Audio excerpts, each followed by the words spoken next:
What is up guys? Ito pa bagong topic tayo mga kababayan regarding pa rin po ito doon nga po sa 37 mga nagpositibo sa illegal na droga. Ito nga pong si representative ng Surigao del Norte, Robert Ace Barbers mga kababayan ay nanawagan sa Committee and Dangerous Drug Chairperson sa Surigao del Norte, representative mga kababayan, para tumulong sa pagsugpo ng illegal na droga sa Davao City. Ay mga kababayan, ito'y umano'y matapos lumabas ang ulat na 37 personnel ng Davao City Public Safety and Security Office ang nagpositibo sa pinagbabawal nga po na droga.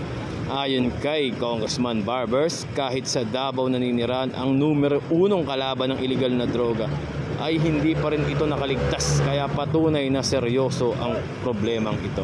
Ayun mga kababayan, dapat aksyonan talaga to kasi kala natin, di ba dati mga kababayan, sabi nila free drug nga daw po itong Davao, pero bakit ganun? Mga taga City Hall pa ang nagpositibo at napakarami pa mga kababayan. Kaya mga kababayan, anong masasabi nyo dito mga kababayan? I-comment down below nyo nga mga kababayan. Kailangan pa ito mga kababayan, na ayon pa kay Barbers, kailangan anya ng whole of nation approach, kaya dapat tiyak walang sasantuhin ang mga otoridad. Yan, walang sasantuhin kahit pa mga empleyado pa yan ng gobyerno mga kababayan, hindi dapat yan sinasanto.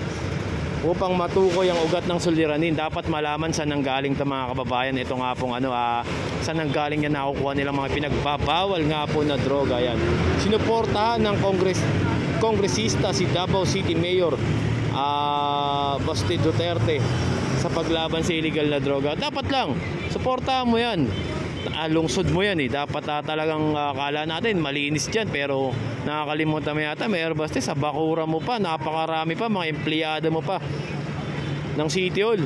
So ayun mga kababayan, ayun lang comment down below nyo mga kababayan kung ano masasabi nyo dito. At tinapik na nga natin to mga kababayan, di ba?